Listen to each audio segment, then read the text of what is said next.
Thank you so much, everybody, for coming. Thank you for coming to our first Monterey Peninsula Landlord Workshop. Our hope is it's the first of many more to come. My name is Alexa Johnson. I am the Executive Director for the Housing Resource Center of Monterey County. For tonight, we are actually going to go through and run through a landlord-client panel discussion.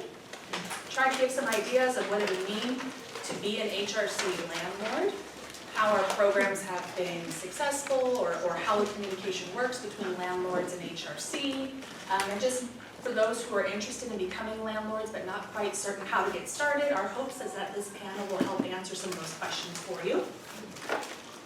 And then about 6:45, I'm going to give a brief presentation on what HRC is, and specifically our Landlord Gold Standard program, which has been implemented as both a financial and non-financial resource for landlords, kind of acknowledging that landlords are a partnership with homeless nonprofits, which means that we have to work together in order to reduce homelessness. It's not a one-way street. So I'd love to share our program with you all and be able to answer any questions at our info table at the end. We will, at 7:15, conclude our workshop and have a raffle. We have some gift cards, spoiler alert. Your raffle tickets that you took when you came in will give you a chance to win one of our gift card options. And then also we would love for you to stick around 15 minutes or so, longer if you'd like, but to meet some of the other agencies that are in our community that help serve folks who are sometimes at the cusp of losing housing, some who are homeless, and really trying to help reduce homelessness in our community.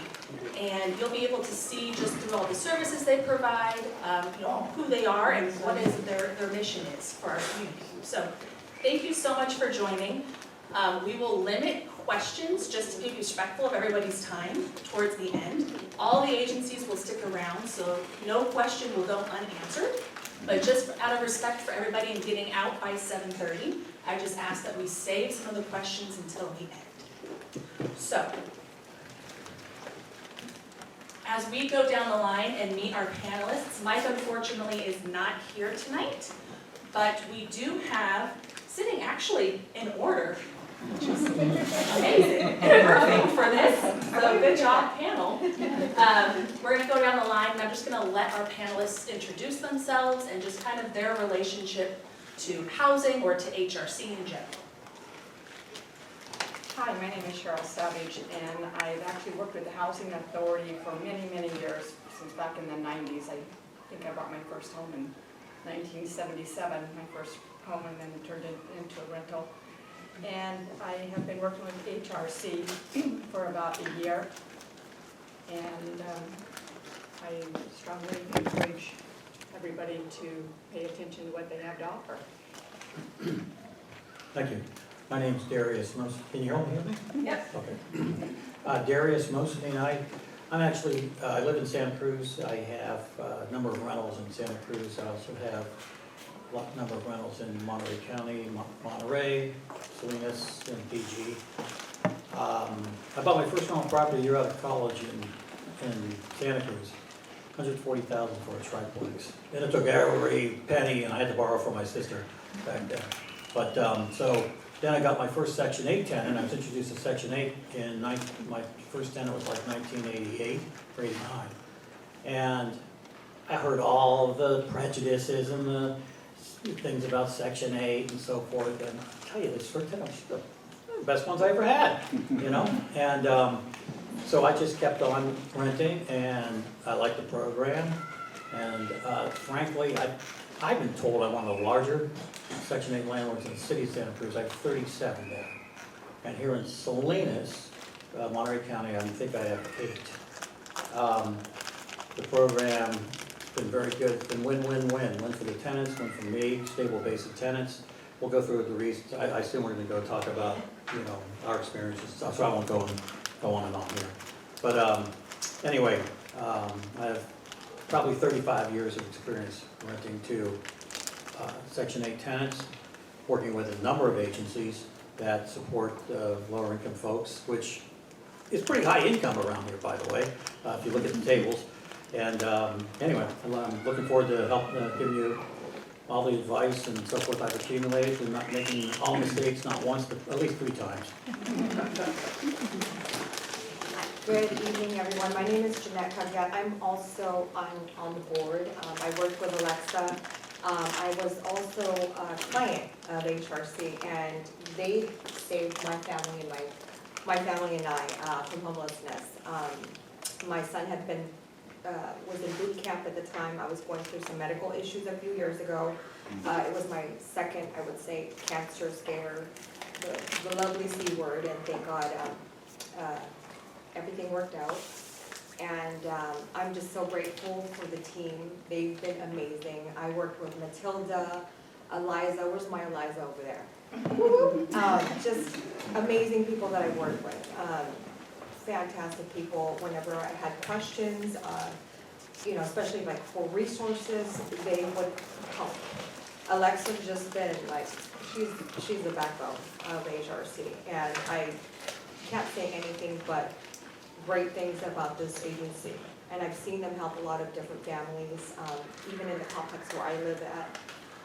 They stabilized my family and I, and continue to help here and there. So I'm just so grateful, and if I can answer any questions, I'm here to be of service. So thank you. Hello, I'm Doris Beckman. I share my own home. I started doing that 10 years ago when I lost my husband and was scared to death I was also going to lose my home. I've been working with people on home sharing, and I worked for a nonprofit that did home sharing in the area until they left. And I just think it's a great way, it's a win-win to be able to do that. And there's some people that desperately need the money. I started out needing the money, but now I share because I like the companionship and I like the hope around my house.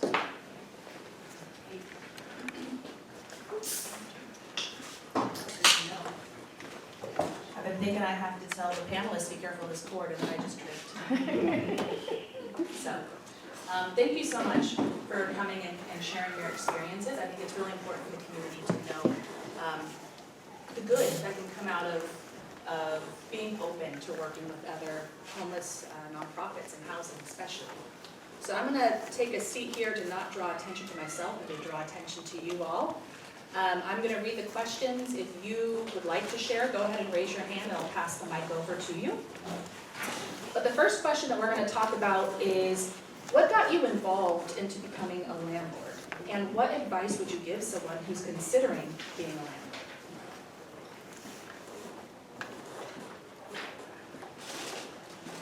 Okay, what got me involved in becoming a landlord is I heard that that's the way to accumulate wealth is by buying property and renting them out.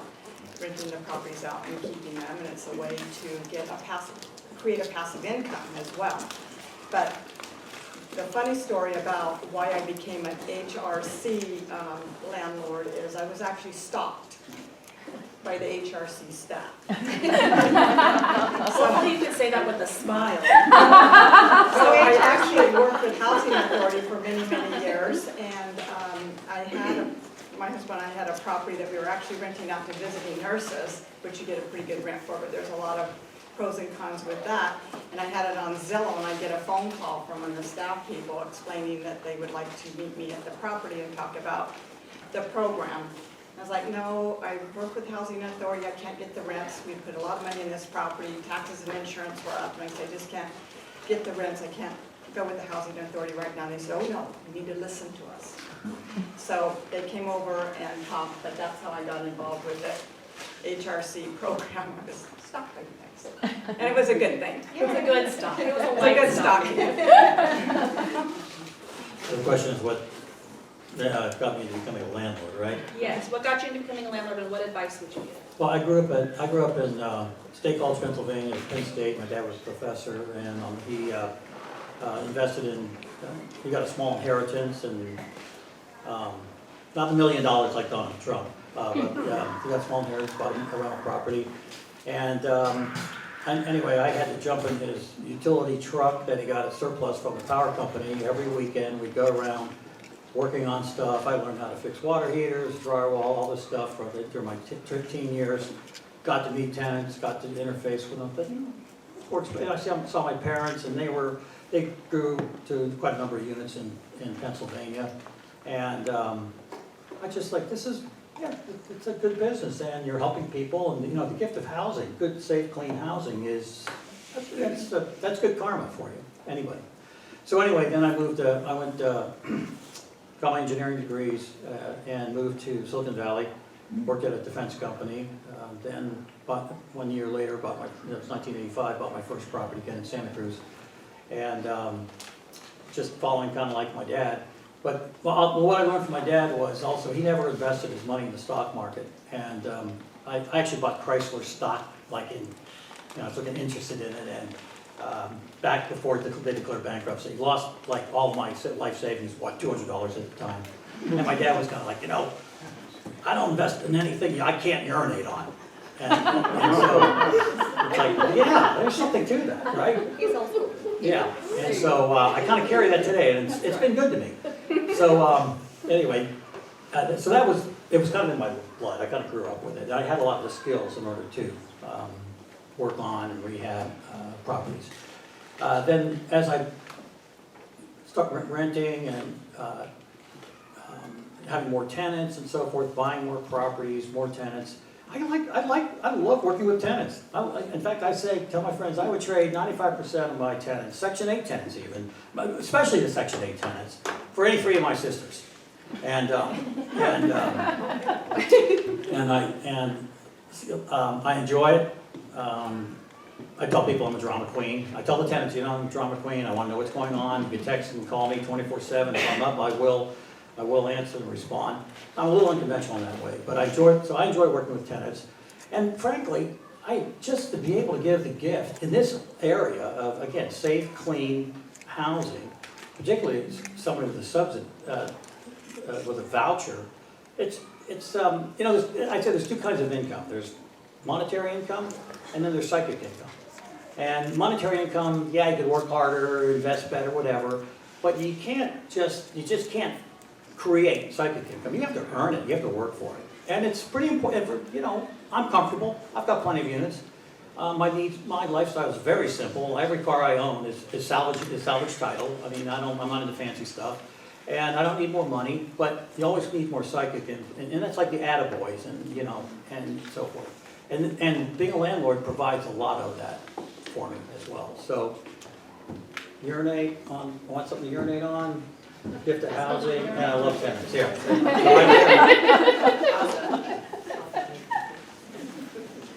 So with home sharing, it's a great feeling putting people together to find safe, affordable housing.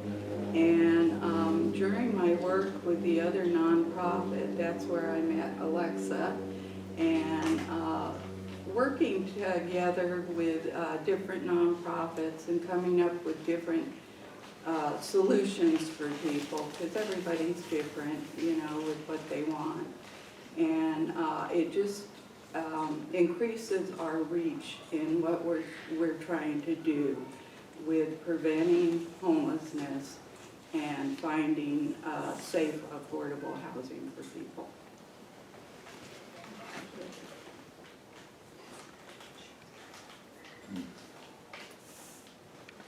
Okay, thank you so much. So I'm going to kind of group together question 2 and 3, and you guys can interpret it however you'd like. But what made you decide to become an HRC landlord? What were some of the benefits of being an HRC landlord? And for any non-HRC landlords on the panel, if you want to talk about just your experience in being part of HRC and what that looked like, I'm sure everyone would love to hear that as well. So after being stopped, they were telling me about a gal that had 3 children, and that she was in the program and needed housing and come out of homelessness and was in a program, and she had to go through this program in order to be able to get the housing. And I was thinking, boy, I don't know. So I said something to my daughter about, I don't know about, renting to these people because there's a big investment when you own a property. And my daughter said to me, Mom, she still has her kids. And I thought, that's right, she still has her kids. So here's a mom that was homeless, has her children, and jumping through the hoops that she had to jump through in order, it was like a 2-month program she had to go through in order to get the housing. I rented to her, and they have been fantastic. And so just that, being able to, not only being a landlord and owning property and renting to people over many, many years and helping a lot of people that didn't necessarily need the assistance, but to rent to someone like her with the 3 children.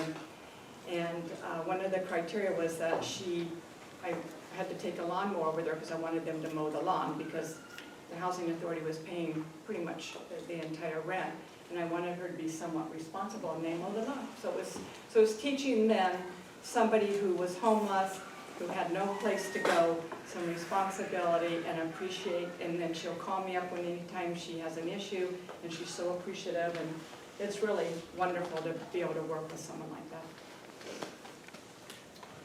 I think I was introduced to HRC probably back in 2015, and it was a couple having trouble finding a place. They weren't married, but the mom and the family had a child. Anyway, standard story, and you find all over this county, many other counties in California. So I rented to them, and HRC provided, basically some adult supervision, for lack of a better word, in terms of being able to help them navigate the process, make them aware of their responsibilities, obligations as a tenant, and so forth.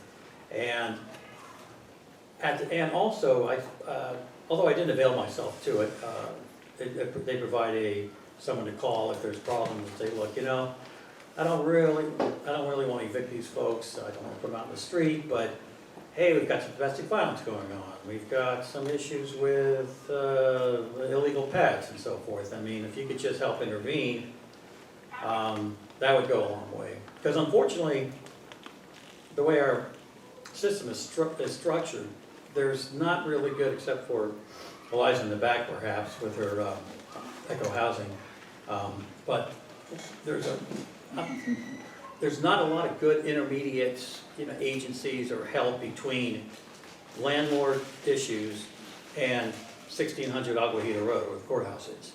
And that's like and landlords hate evicting tenants. We hate evicting tenants. It costs money.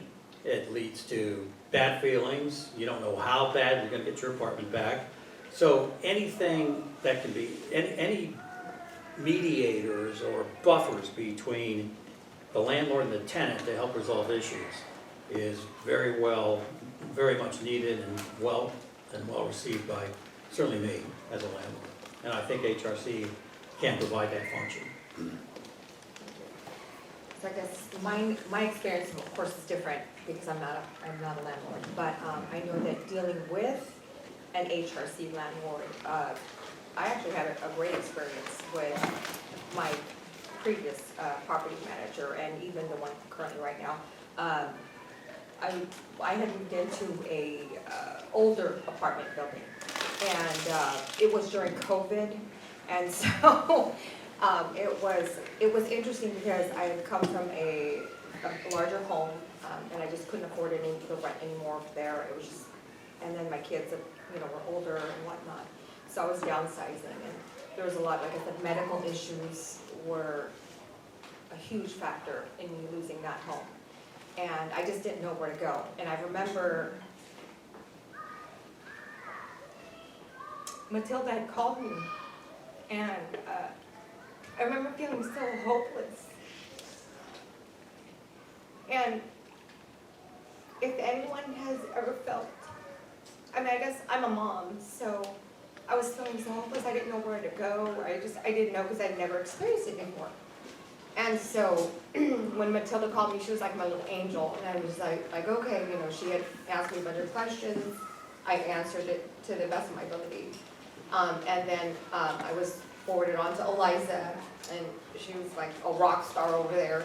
And I didn't know if I was asking her too many questions or just, I'm a big crybaby too, by the way. And, you know, I just had so many questions because I'd never gotten this type of help before. And so, just did not know where I was gonna go, you know? And I just remember them moving me into the apartment. And then I'm like a clean freak. I love to clean everything. So my poor property manager at the time, Miss Anna, I would call her and say, hey, do you mind if I do this to the bathroom? Do you mind if I take the floors out? I can reno this and stuff. So I would pay her extra money on the side just to get stuff done. So I was one of those tenants that would try to upgrade the property. I have pictures, I still have pictures and videos of it, and it was just so much fun. But it was COVID, so it was like perfect timing. And then I got great news that I had no cancer, so I was like, okay, I'm ready to go back to work. So I went back to work during COVID, and I just kept working the craziest hours, and I kept getting promoted with the company I worked with, and I just got promoted the month after the month. Maybe it also helped that it was COVID and they didn't have any other employees that wanted to work. So it was like perfect timing, but I just remember the team. I can't, for my experience, I just had, whatever they wanted from me, paperwork, anything, I would provide it right away. I'm not a procrastinator, so I would just, whatever they needed. You know, I would provide it, documentation, picture, whatever, you know, and my apartment was an open door, you know, like there was 3 of us at the time. My son who just came back from boot camp, and he's a Marine now. He's actually up for sergeant's board. So, I'm just so grateful. And then my youngest one, he graduated from high school. I didn't think he was going to because he hates school. And, we were just trying to figure out how we were gonna get him, but now he's wanting to go into vocational, like a mechanic, so he works for Jiffy Lube, so if you guys want some discounted oil changes, he works at the one in Fremont Street in Monterey. But I'm just so grateful. We're just a family of, we're workaholics, so, you know, right now though, I'm on a medical leave, and so I'm going through another process, so that's just a whole different story. But through it all, HRC has just been like this angel. Again, I can't speak for anyone else's experience, I can just speak for mine. Everyone's been super helpful, they've been judgment-free. Sometimes when you look at people, you think, oh, you know, I've gotten people that, oh, like you're a single parent, and then they hear my story, and they actually see that I'm educated, I went to school, I work hard, and then they kind of flip the script, you know, they treat you a little differently once they know your background. But there are definitely a lot of stereotypes, of people assuming that, oh, she's homeless or this and that, but they don't know the full story. So what I do want to say to everybody here today is before you judge the person that you are maybe getting an application from, ask them questions first and see where they came from, you know, like what they're going through. Because you just never know what a person's going through just by looking at them. And I think that's huge. It's huge. That's the biggest, I think, the biggest help that you can give someone sometimes is just a kind ear, you know, if you could just listen to them, or just hear what they're, you know, just I guess listening is huge. And the non-judgment thing, and I am so guilty of, you know, judgment myself. I have biases and things like that. But before, I always think about what I'm about to say, or you know, before I go, oh, Jeanette, stop. Like, don't, just because they're this way or they're saying things like that, I think about why they're saying the things that they say. You know, because everyone grew up differently. Everyone grew up differently. We don't all have the same experiences. We may have similar experiences, but we all grew up differently, you know. One minute we could all be making all that kinds of money, right? And some of us have lost money, gone through bankruptcy, whatever it is. but I just believe that we can all help each other just by being kind, and just not being so judgmental. You know, that was huge for me and working with Alexa and them. HRC. Yeah, HRC, yes. HRC, all of them. Yes. And Eliza over there was spitfire. She was like, Jeanette, we gotta get this. And I was like, I got you. But I know that, you know, I just don't know where I'd be. Like, I really think that I don't know where I'd be right now if it wasn't for you guys. So I'm just so grateful. I love it. Well, it really does take a village. There's all kinds of different solutions depending on the individual. Our providers are called housing providers, and we vet them and we go through an application process. And we follow a lot of the same steps, you know, but working with a resource like Housing Resource Center and other community members and nonprofits are what really expands our reach. And it's what's going to help us stop the problem of people becoming homeless.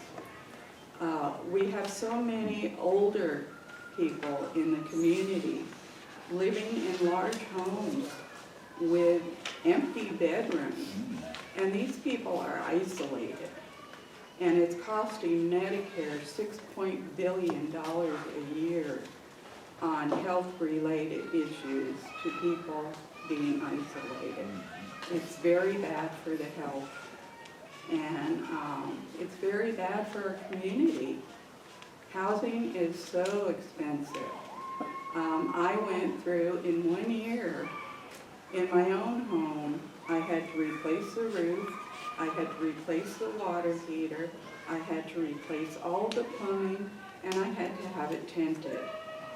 And big expenses. So, and we also have a lot of our participants that even with one person, they cannot afford, you know, the rent for housing. And having landlords that are willing to rent, you know, have 2 or 3 units that we can, you know, match people and help them find safe, affordable housing. So you know, there's a lot of great solutions out there. And I just implore you to check out the various ones and think what might be right for you. Thanks. Sounds like the kids are having a really good time. Who wouldn't want to be scared? Thank you so much. I am going to jump to question 5, panelists. If you want to talk about question 4, your experience renting in Monterey County, please do. But I'd like to know if you've had any, without giving any names, of course, if you've had an example of a time where there might have been some tenant conflict, and how you work with HRC and the tenant to try to resolve those conflicts. Yes, so I had a situation with a gal who was required HRC helped her with her rent, getting her rent, and she has 2 children, not the same tenant that I was talking about earlier, so that's going fantastic. But this gal has had a problem committing to what she's supposed to pay her portion of the rent. She's confused every month. She seems to kind of run around confused. And so it's been very helpful for me to work with the HRC rep to help counsel her and talk to the tenant and help her understand what her portion of the rent was and is now and what she's obligated to do. And so after speaking with the tenant and, you know, just kind of the runaround, the rep helped. Then last month she didn't pay her rent, and I talked to HRC, can she afford the rent? Can she afford her portion of the rent? Because if she can, great, she should pay her obligation. But if she can't, then we need to understand why and how we can help, or maybe this isn't the place for her. Maybe there's another spot.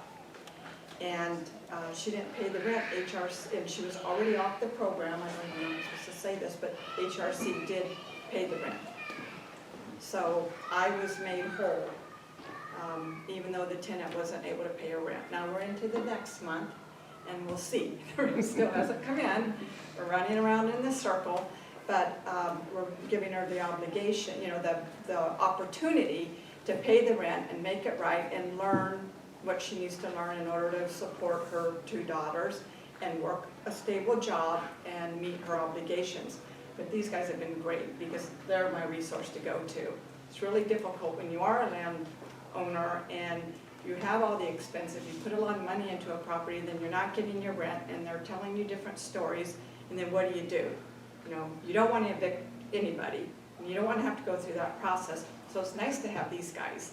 And I really appreciated the fact that the rent was paid, even though she was already off the program and could just be on her own. So that was huge. Question's just about an HRC tenant or just tenants in general? Your experience renting in Monterey County, and then if you had a time where there was a tenant conflict with HRC tenant, how would you move the resolution? Well, as far as my experience in Monterey County, I'll be honest, I find there's somewhat better tenant base here in Monterey County than in Santa Cruz County. And what I mean by that is, and we'll get to this later when I talk about some additional stuff at the end, I think you guys will all be interested in based on my experiences, but in Santa Cruz County, a lot of the Section 8 voucher holders, they tend to treat it as an early retirement program. We'll get more into that later. I don't want to get too politically incorrect right now. We can save that for later. But anyway, I noticed the folks in Monterey County, they tend to have jobs, they tend to work, and they need a hand up. You know, these rents are out of control.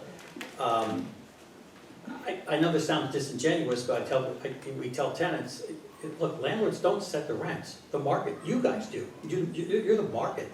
If I offered a 1-bedroom apartment for $1,200, I would be slammed with 100 phone calls, texts, Facebook messages, because I advertise on Facebook Marketplace, Zillow, and I'd slam with 100, okay? And I only have one place. I have to disappoint 99 people. We don't like doing that, you know?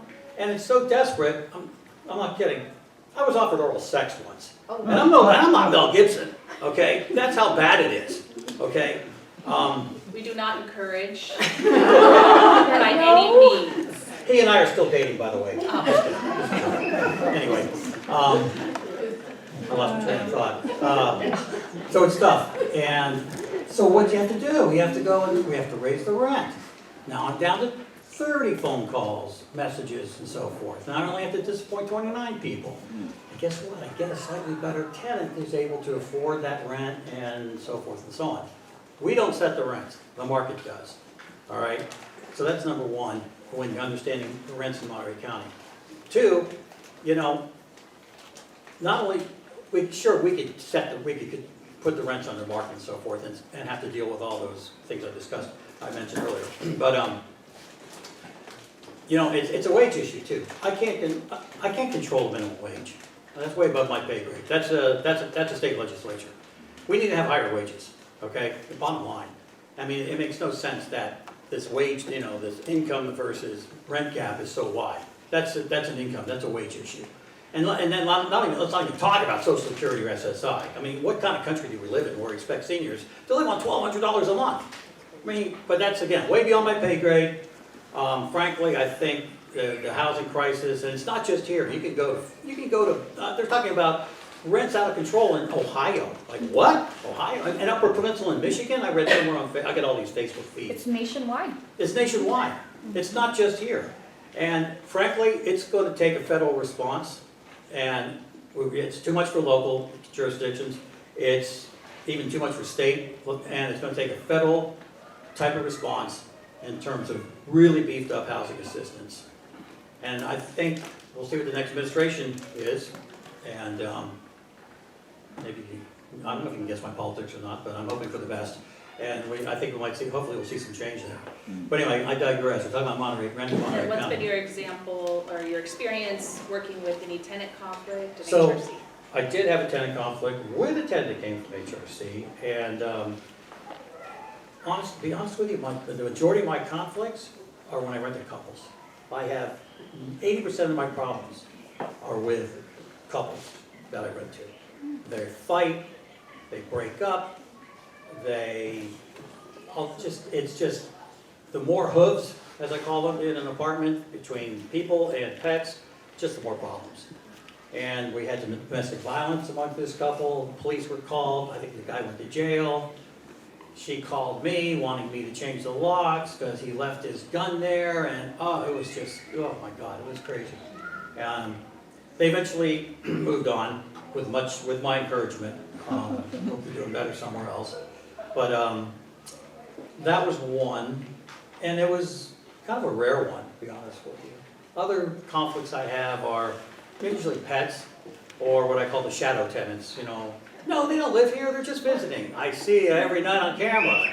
He parks his car around the corner thinking he's outsmarting me. No, who is this guy? And what is that teardrop on his eye? I'm not really cool about it, okay? So you understand, Mike, and it's not me. I don't live there. But the single mom downstairs, the older ladies who are your neighbors, I owe them, quiet enjoyment, just like you owe me quiet enjoyment. And that means safety and security, and you're violating that. So those are some of the things, my biggest problems are that. Jeanette and Doris, I don't know if you have anything to To that one. add, or if you want me to go to the next question? Go ahead and do the next question. Okay, the next question is, actually, the next question we jump down to, if there's any sort of tips you have for prospective landlords or anybody interested in partnering with HRC. I guess like I mentioned earlier, is just giving the person a chance, talking to them. I think there's much that can be said, when you're meeting someone in person and just getting to know them, building a rapport. It's huge, because I know, most of the time I could feel if I have good energy with someone that I'm speaking to or not, But also maybe meeting the family, that will be living, that like from the kids. And just kind of watching, I'm a people watcher at times. So, in a previous lifetime, I was an alcohol and drug counselor at a prison. And so that skill, I learned that skill working there for about 10 years. And so just watching people and their interactions, you can see a lot. It speaks volumes. So if you can see how the children interact with the parent, that speaks volumes. Yeah. Excuse me. With home sharing, you really want to take your time and get to know the people that you're thinking about sharing. One of the things that we do is we have a monthly get-together so that people can come every month, meet other people that are either looking for a home to share or looking to be a provider of home sharing. And that's so important. It's also important, to have an application process, to have an agreement on how the house will be shared. And it's also very important to know yourself and what you're looking for. Some people, immediately you say sharing a home and they say, I could never do that. I could never give up my property or my, privacy, thank you. But getting to know the person. And then also, there's some ways that maybe the home can be modified, to have your privacy and still get that income, or still have somebody close by. But, researching the various opportunities and resources in the area, and just really being clear about what you want to do and whether you'll be able to stay in that home if you're a homeowner and you've got a lot of maintenance costs, or you're no longer working, all kinds of things like that.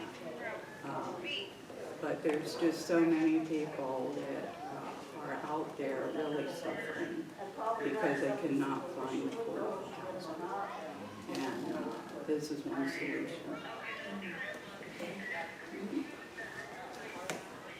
Actually, can I interject? And since we have a small audience, I'm kind of curious, what are your folks' background? How many folks are landlords now, looking to be prospective landlords? Other? If you don't mind me asking that? You could maybe, yeah, we're gonna try it since we're just a little bit behind schedule. We can probably do that towards the end and get a good idea. But if anybody is just saying that they're kind of interested in looking at home sharing, or if they're landlords themselves and you feel comfortable, you can raise your hand as Darius is talking, but otherwise you can just share your. I say that just so I can tailor my message accordingly, Oh, gotcha. too, So, if anybody cares to. I'm sorry, is there an opportunity to ask questions right now, or wait? We're gonna wait for questions not towards the end, just because we're a little bit behind schedule. But, yeah. So part of the reason why rents are so high right now all over the United States is low inventory. And until we build more housing, it's going to continue. So when you're a landlord, you're putting a house for rent on the open market, like Darius said, you can get 30 to 100 different contacts. There's no way to interview all those people and talk to all those people and decide who's who. Absolutely impossible. So when you're on the open market, you're actually looking at some applications, you're making decisions, and then you narrow it down and you meet people and you try to make a decision based on that. I've always been very fortunate with my tenants. Thank God, I've been very fortunate. The difference with going with HRC is that they present the tenant to you. So you're not out there on the open market waiting for all these applications and having people call you up and showing up at the property and all the nuisance that they do. They actually, HRC actually presents, at least with me, they presented me with the tenant. They told me the story about the tenant, just like the gal that rents the house my husband and I own. They told me the story, gave me time to digest it and think about it and speak to another family member because it's a situation that I'm not familiar with. But God bless this gal, when they explained to me how she jumped through the hoops, what she did, and if she didn't stick with the program, she was out. I like that kind of discipline. And so I made a decision to rent to her and her children, and I would never have that opportunity to meet her, nor would she have had to meet me if it wasn't for the agency. So if you go with the agency and you're presented with the tenant, it makes it a lot easier to make the decision. And believe me, they don't obligate you. Meet this person, let's have a meet and greet, what do you think? Here's the issues with this person, this is the program they've been in, this is what we expect from them. And the gal that I'm working with now, that seems to be kind of running in circles a bit, they have still counseled her and met with her and said, look, this is your obligation. So it makes it a lot easier, especially if you're becoming a new landlord and you're buying properties, like how do I even start? It makes it more, I guess, more comfortable, more, the opportunity for it to work out better and easier for you, especially in the housing market the way it is right now, where there's so many people clamoring for housing and the prices are outrageous. So it makes it a lot easier. Back in the 80s and 90s, we didn't have these problems, even though we still had pretty much a zero vacancy factor, but we didn't have the problems with so many tenants coming at you at one time and asking and promising you the world, and it's like, no. Let me get down to really who's going to be the best tenant for my property. So I highly recommend them. Great, thank you guys so much for taking the time. Can we give a round of applause for our panelists? I bet you any agency at any table here will tell you that, those who are unhoused are not the enemy. The landlords are not the enemy. And if we don't come together and work on positive solutions, things will never change. And it is an uphill battle, but it's a battle worth fighting for. And so I really appreciate you all taking your time and joining us today. Thank you very much. Yes.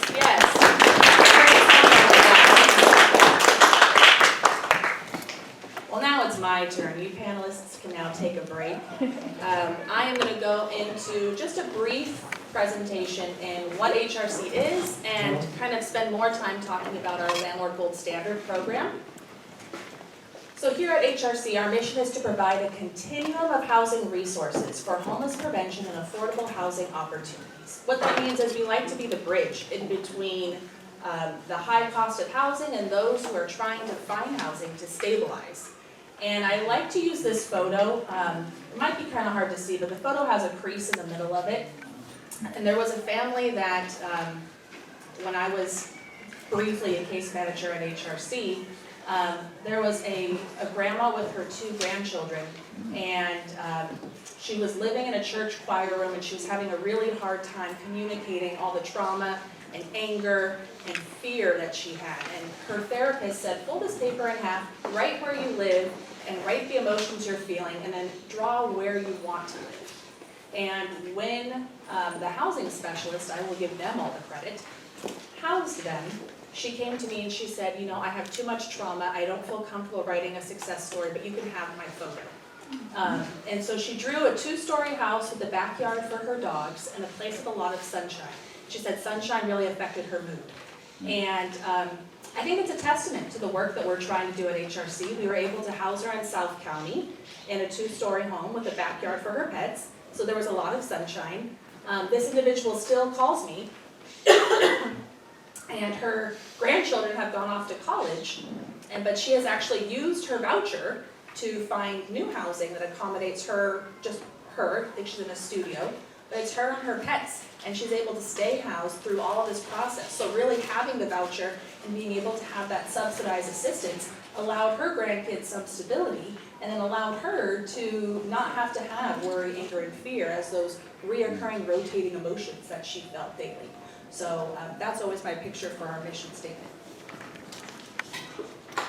So at HRC, we provide a multitude of services depending on our programs. I won't go into detail for every program, but some of the summaries of services, no matter the program, we will always help with evictions, outstanding utility debts, application fees, the prorated rent, first month's rent, security deposit. We help with something called a CARS assessment. A lot of different housing, homeless service providers have wait lists based off of their assessment scores, how homelessness has affected them and their well-being. And so HUD actually mandates that there's some form of assessment. In Monterey and San Diego County, we call it CARS. And it's the idea that those with the most needs get served first. So we help individuals, whether they're in our program or not, get assessed through CARS. We'll make sure they have referrals for any other organizations, any other non-housing needs they might have, and we help them with their voucher applications if they need it for any reason. We always encourage our folks, and I give some examples, but it's definitely not limited to that. We are always trying to promote a housing first, mentality. But we really try to encourage our folks, if you're able to work and gain employment on your own, that's going to be your fastest route to housing. So we want to try to reserve some of those voucher application time for those that, no matter how hard they work, they won't be able to increase their income. So I give some examples, but it's definitely not limited to this. But those who might have a disability who can't work, we have a lot of single parents with 3 or more children. No matter how much they work, they can't make enough money for their household. Seniors, but you can also throw in there a woman who's 8 months pregnant. You can't really say, hey, how are you going to increase your income? You could also throw in there someone who's actively fleeing domestic violence. There's a lot of steps that have to go in place before they reach housing stability, and putting that type of income pressure on them up front is not realistic or helpful in their process of recovering. So again, not set to just those examples, but we really try to encourage folks, hey, if you can increase your income, we're here for you no matter which route you want to go, but if you can increase your income on your own, that's going to be your fastest way to housing. And trying to encourage them and inspire them that way, and using the vouchers with our partners at Housing Authority for those who cannot increase their income. What again is CARS? CARS stands for Coordinated Assessment and Referral System. It is a system that kind of helps gauge the level of impact homelessness has on them, and a lot of wait lists are put in order based off of their CARS score. So when folks enter HRC, they get assigned to a case manager and a housing specialist. So a case manager is really looking at the household size, the last time they were on a lease, how they became homeless. They're doing monthly budgets, housing goals. They're trying to help identify and potentially eliminate barriers if possible. So you might have something like evictions, pets, outstanding utility payments. We might be able to help pay for some of those outstanding debts. And there's some barriers that you want to identify up front, but you can't change. If someone needs a single-story unit, they need a single-story unit. But it's really important to identify that ahead of time and to be able to work with that individual and focus on those types of units. And then connecting folks to other community resources. Our housing specialist is really on the housing side of things. They're really zoned in on where have you previously rented, what can you afford in rent. You could be bringing in $1,200, but that's not going to pay your rent and your monthly expenses. So how are we going to increase your rent? And that might be a conversation with the case manager and working on what can we do and what's within your means. They're going to teach them and help them apply for units, kind of coach them on how to speak to landlords, the appropriate questions to ask. We try to say, hey, if the ad online tells you how much it is and if washer and dryer is included, don't ask those questions to the landlord. You don't ask, are utilities included? And those types of more productive questions that you don't see in the ad. So we're trying to have those conversations and help them think critically about what's my household look like and what are appropriate questions to ask. They'll be doing unit inspections to make sure that it's safe and habitable for our folks to move into. Talk about the rent prices, if there's any sort of wiggle room for negotiation with landlords, and then ensuring that the client understands their lease. And one of the things that I always talk about is, a leak under the sink can turn into mold, can turn into rot, and it's okay to say, hey landlord, there's a leak. They're not going to automatically assume that you kick it every day when you're washing dishes. It just happens. It's a thing that happens in a home, but a landlord's going to want to know that ahead of time because this is their property. They want to make sure it's taken care of. So kind of going through, what does it mean to do maybe a unit repair order?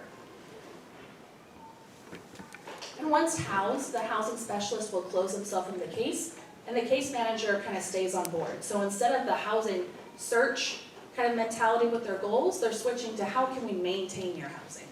So if they have a voucher, then we're kind of watching them, making sure they're making their portions, paying their portions. If they're non-subsidized, we put the clients on a rental payment plan. So ideally, from the get-go, the client knows what they're supposed to pay on month 4, 5, 6. And if the client falls off their path, which does happen sometimes, it's a numerical way for our staff to figure out how do we get them back on track versus trying to use thoughts, feelings. It's a more way to keep things regimented and figure out how do we get you back to where you can get closed and successfully closed, confidently closed in a timely manner. And then once the client pays their rent fully on their own, and then HRC will successfully close the client's case. So all the Jeanettes of the world that do a great job, get housed, do well. It's been a struggle though. Hey, but you're doing it, that's what matters. So that's kind of the process that goes through. We do have our Landlord Gold Standard program, and our housing specialist, Anna, just sent me this photo, and I really like it because it's the landlord and the client with her baby, so it's a really good photo of the partnership that really takes place. And our Landlord Gold Standard program was actually set up in response to the eviction moratorium. There was a lot of landlords that I had received calls who were really upset and crying even on the phone. Men, women, seniors, people in their 30s that have their first property. I mean, anybody that was just saying, I understand that people can't pay their rent, but I also have to pay my mortgage, but I also have expenses, and like, what's going to happen for me? And simultaneously, we have programs, HRC is very guilty of it, where when a client was closed, there were no more justifications of us being able to use our program funding to help support them if something happened afterwards.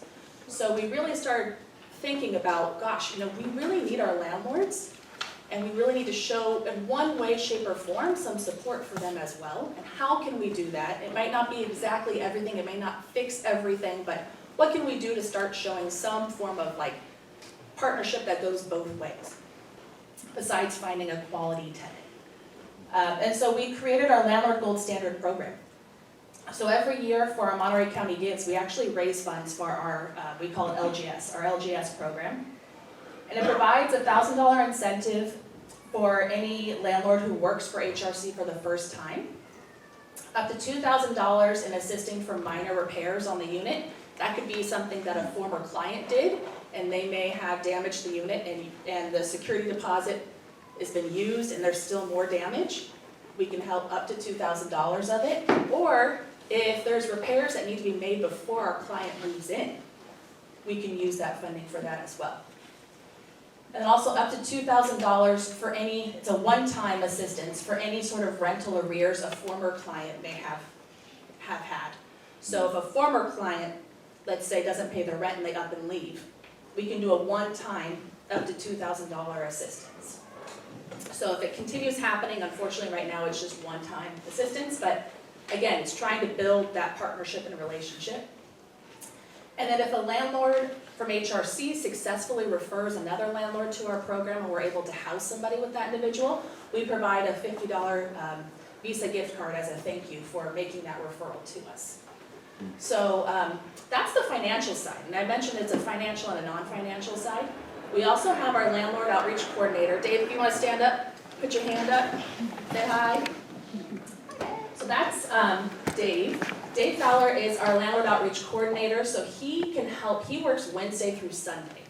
So in working Wednesday through Sunday, if something happens during the weekend, you can call Dave on his HRC cell phone and he will be able to write down the summary. And if it's something small, then he can notify our HRC staff on Monday and send an email out that says, hey, give Cheryl a call. It sounds like the person at this unit is having some issues and she wants to talk to somebody. Or if it's something that needs immediate attention, he knows that he can call myself or Cynthia if I don't answer, but I will always answer. And be able to say, hey, you need to go out there right now. Something is happening and they need somebody. And so the idea behind that is sometimes a landlord just wants to know that HRC knows what's happening. And so we want to be able to have that person there 7 days a week. But also if something catastrophic happens on a Saturday, we want to make sure that the landlord doesn't have to wait until Monday to hear from us and get a response. So again, this is just one of our other ways that we're trying to partner with landlords and create a symbiotic relationship because we also benefit from their participation, and so we want to make sure that they can benefit from it as well. And so that's kind of all of our contact information. Lupe will have any sort of questions about any of the programs. Cynthia will have any answers for you if there's any current tenants that you have, if for any reason you want to talk to her for any reason. Everybody you can reach out to is my point. If there's any prospective landlords, someone who's interested in working with HRC for the first time, my information is on the right there. I'd love to reach out to you, and if you want me to set up another presentation to kind of go over what we do, I'd be happy to do that as well. All right, before we excuse everybody, I would love for you guys to be able to go around, say hi to all of the, I lost my PowerPoint, that's okay. Say hi to all of the info tables. We're going to give you a quick little summary from all the tables. Alyssa's going to go around and pass the mic. But I just want to say thank you all so much for coming. I kind of have this as my little slogan. I don't mean it to be cheesy, but I'm going to say it anyways. It truly does take a village. And so I really do thank you guys for being a part of ours. Thank you so much, Alexa. Hi everyone. So just a quick intro around the house. Alyssa Kroger. I'm the housing program manager with the City of Pacific Grove. My primary responsibility at the city is to oversee the drafting and implementation of the 6-cycle housing element. If you've all heard, we're tasked with developing part of the general plan to accommodate 1,125 new units across all income levels within an 8-year cycle ending in 2031. So we're anticipating dusting off and putting back out our second draft before the end of this year, so stay tuned for that if you're interested.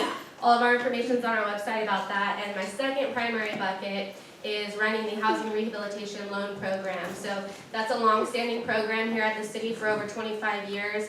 It's a federally funded program through CDBG and Cal Home dollars.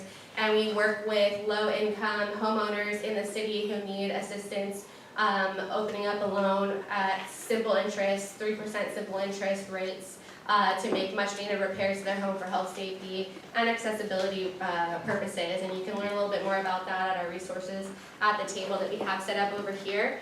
And then I'm going to pass it over to our wonderful interns with CSUMB to introduce themselves, and then we'll pass it around to our other orgs as well. Hello everyone, my name is Wendy Gutierrez. I'm an intern with the City of Pacific Grove in the Housing Division. And my major is CHHS with a concentration in public health. And I'm happy to be here. Thank you everyone for coming as well.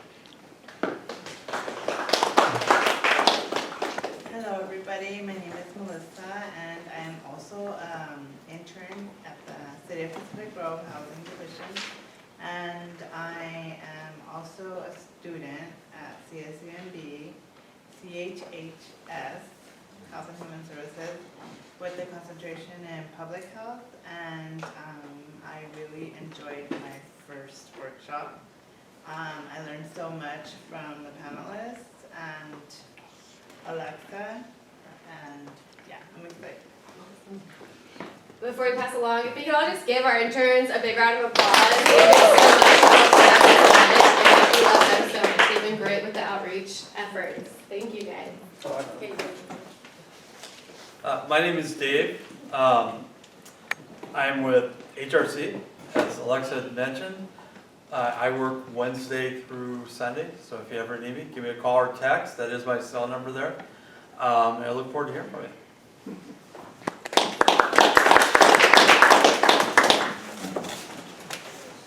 Eliza Costa with Echo Fair Housing.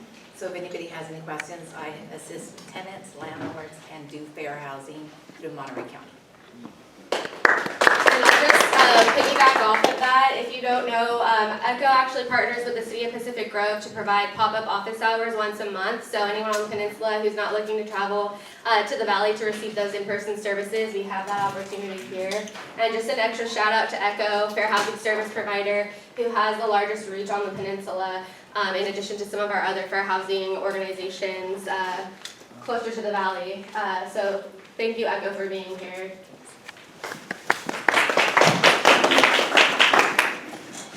Good evening, everyone. My name is Jonathan Campbell. I'm the Housing Programs Director for the Housing Authority of the County of Monterey.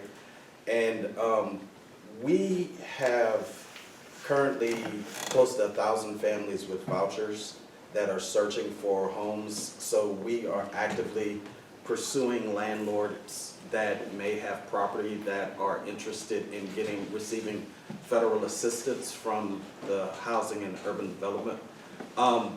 And in a little bit, I will be ready to show you kind of one of the tools that our illustrious leader has provided for us that is pretty game-changing. It's a landlord portal that allows you to kind of take care of all of your business any time of day, not just when we're open or closed. And if you're interested in looking at a quick demonstration, I'll show it to you when you come up. Hello, I'm Zulika Boykin. I am the Executive Director and CEO of the Housing Authority of the County of Monterey. It has been a pleasure to be here. If you have any questions, we would love to assist you with that. And we are searching for more landlords, and I think you will like the portal because everything's at your fingertips. So all of the questions that you normally call and have to try to get answers for, you can see the answers yourself in real time under your vendor code. Thank you, HACM, for being here, and please, I do encourage you to check out that really awesome portal that they just stood up. Really helpful tool, and we're really hoping to help increase that reach for those vouchers that they just sent out across the county on the peninsula here in particular. Hello, I am Valerie Acano, case manager with HRC. I am Cynthia, program manager for HRC. Go HRC! Hello, my name is Jorge Garcia. I'm a case manager for Downtown Street Scene. Just a little bit about our program. So we work mainly with people that are experiencing homelessness. Our services, we provide case management, like to navigate services for our team members. We have workshops that are focused on employment. And then we also have our housing program where we can provide, we can cover the moving costs for our folks that are experiencing homelessness. So we would love to collaborate with you guys, get your information if you know anybody, but they have to be experiencing homelessness. And also our team member, one of the main things is our team members, they actually volunteer out in the community when they go out and clean up the trash that's around the streets. We have a program in Salinas and one in Santa Cruz. And this is our program director.